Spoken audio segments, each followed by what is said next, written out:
Hello भाई लोग, तो कैसे हो? उम्मीद है आप सब लोग मजे में होंगे। अब आज हम करने वाले हैं जीएफजी का प्रॉब्लम ऑफ द डे।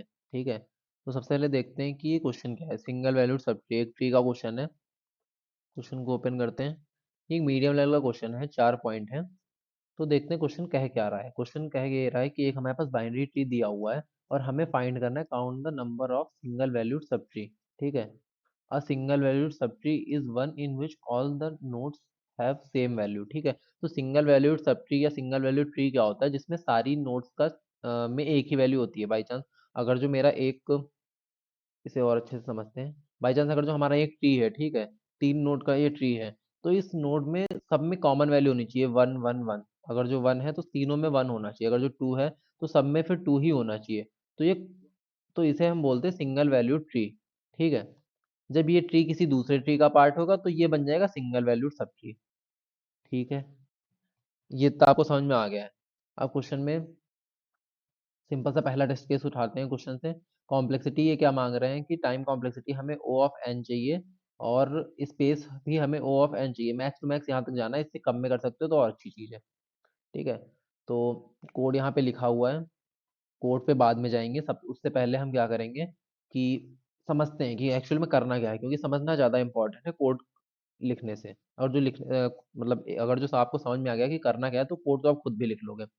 ठीक है, तो मैं पहला टेस्ट केस ले रहा हूँ।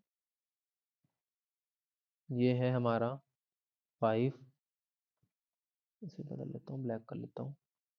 5 1 5 5 5 5, आई थिंक यही है। हाँ यही है।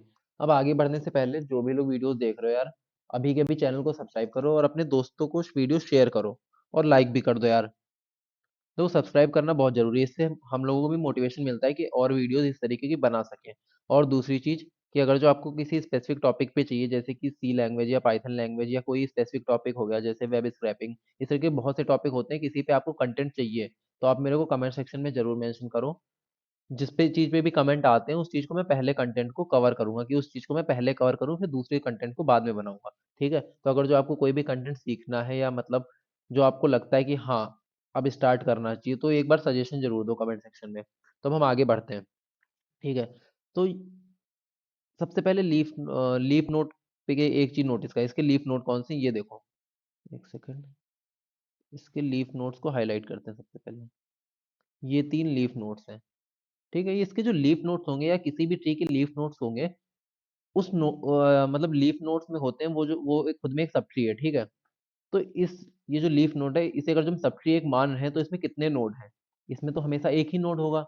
तो ये हमेशा सिंगल वैल्यूड सब ट्री होंगे, क्योंकि ये जो ट्री है इसमें एक ही नोड है। जब एक ही नोड है तो नॉर्मल बात ये है कि सबकी वैल्यू सेम होगी। तो एक तरीके से ये भी हमारा सिंगल वैल्यूड है, ये भी सिंगल वैल्यूड है, ये भी सिंगल वैल्यूड है। अब देखें इसकी, अगर जो हम इसे कंपेयर कर रहे हैं 1 वाले ट्री को, ठीक है, तो इसका रूट है 1, लेफ्ट है 5, राइट है 5। ये तीनों वैल्यूज आपस में सेम नहीं है तो ये आपस में नहीं होगा। ठीक है, अब हम देखते हैं 5 को, इस वाले 5 को देखते हैं। ठीक है, इसके लेफ्ट में कुछ नहीं है, राइट में 5 है, दोनों 5 है, मतलब ये भी सिंगल वैल्यूड है। अब हम टॉप पे आते हैं। ठीक है, तो ये जो टॉप वाला 5 है, इसके लेफ्ट में है 1, राइट में है 1, सॉरी राइट में है 5। तीनों आपस में इक्वल नहीं है तो आगे तो हमें कुछ सोचना ही नहीं है कि ये है या नहीं है। तो इस केस में कितने हैं? हमारे पास 4 ऐसे सब ट्री हैं जो सिंगल वैल्यूड हैं। आपको अब समझ में आ गया होगा कि सिंगल वैल्यूड क्या है। लीफ नोड्स जो है वो हमेशा सिंगल वैल्यूड सब ट्री होंगे। ठीक है, तो इसका आंसर भी 4 आ रहा है, यहाँ पे आप देख सकते हो क्लियरली। ठीक है, अब इसकी अप्रोच क्या होगी? अप्रोच इसकी क्या होगी?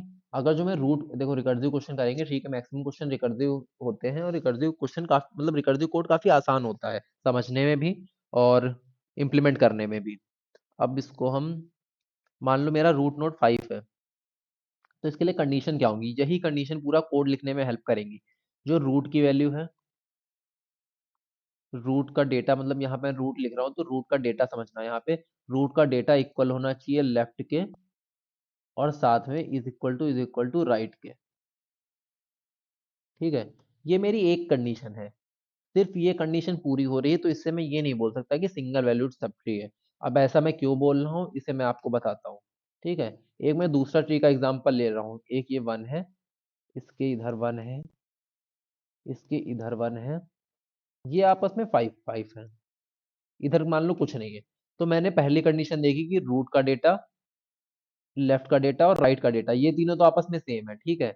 ये डेटा, ये डेटा, ये डेटा सेम है, तो इसको देख के क्या मैं बोल सकता हूँ कि ये क्या सिंगल वैल्यूड है, ठीक है। सिंगल वैल्यूड इतने से मैं नहीं बोल सकता कि ये सिंगल वैल्यूड होगा। क्यों? क्योंकि देखो यार, इसका जो लेफ्ट सब ट्री है वो खुद में सिंगल वैल्यूड नहीं है, और जो मैं इसे सिंगल वैल्यूड बोल रहा हूँ तो 5, ये जो दोनों 5 हैं, इनको भी 1 होना चाहिए। तो अब यहाँ से आपके दिमाग में कंडीशन तो क्लिक कर गई होगी, और जो नहीं क्लिक हो रही है तो भी मैं बताने के लिए तो हूँ ही, ठीक है। इसके लिए दूसरी कंडीशन क्या है? पहली कंडीशन तो ये होनी चाहिए, दूसरी कंडीशन ये है कि इसका लेफ्ट सब ट्री जो है, इसका जो लेफ्ट सब ट्री है, मतलब ये जो 1 वाला ट्री है, ये खुद में होना चाहिए, मतलब लेफ्ट वाला सिंगल वैल्यूड होना चाहिए, सिंगल वैल्यूड होना चाहिए। और यही कंडीशन है राइट के लिए भी, राइट वाला भी हमारा सिंगल वैल्यूड होना चाहिए, ठीक है। तीन कंडीशन है, लेफ्ट वाला सिंगल वैल्यूड हो, राइट वाला सिंगल वैल्यूड हो, और रूट का डेटा लेफ्ट और राइट से सेम होना चाहिए। ये तीन कंडीशन पूरी हो रही हैं, मैं आंख बंद करके बोल दूंगा कि हाँ सिंगल वैल्यूड ट्री है या सब ट्री है, ठीक है। अब आपको सिंपल सा ये कंडीशन समझ में आ गई है। सिंपल सा प्री ऑर्डर पोस्ट ऑर्डर, ये जो जिस तरीके के ट्रांसवर्सल होते हैं, इसका कोड लिखो और उसमें इफ एल्स कंडीशन लगाओ, और आपका क्वेश्चन हो जाएगा। अब आपको क्वेश्चन तो समझ में आ गया है, तो वीडियो को अभी के अभी लाइक कर दो, चैनल को सब्सक्राइब कर दो, अपने दोस्तों को भी जरूर शेयर करो यार, ठीक है। तो अब हम इसका कोड देखते हैं कि कोड में एक्चुअल में होने वाला क्या है। इससे कोड देखने से पहले, अगर जो आपको क्वेश्चन पूरी तरीके से समझ में आ गया है, तो सबसे पहले जाके यार खुद ट्राई करो, क्योंकि खुद ट्राई करोगे दो चार एरर आएंगी, उसी से लर्निंग आती है, ठीक है। अगर जो आपकी एरर नहीं आ रही है, मतलब ऐसा है कि आप सीधे कहीं से देख देख के लिख रहे हो, खुद लिख रहे हो, एरर नहीं आ रही, बहुत अच्छी चीज है। लेकिन कहीं और से देख के लिख रहे हो कोड पूरा एज इट इज, देख के सीखा जाता है कोड, ठीक है। लेकिन उससे पहले हमें खुद ट्राई करना चाहिए, तो पहले जाके खुद एक बार कोड ट्राई कर लो, अगर जो तब भी नहीं होता है तब आके आगे समझो कि कोड में हो क्या रहा है, ठीक है। तो कोड है, सबसे पहले मैं सबमिट करके दिखाई दे रहा हूँ,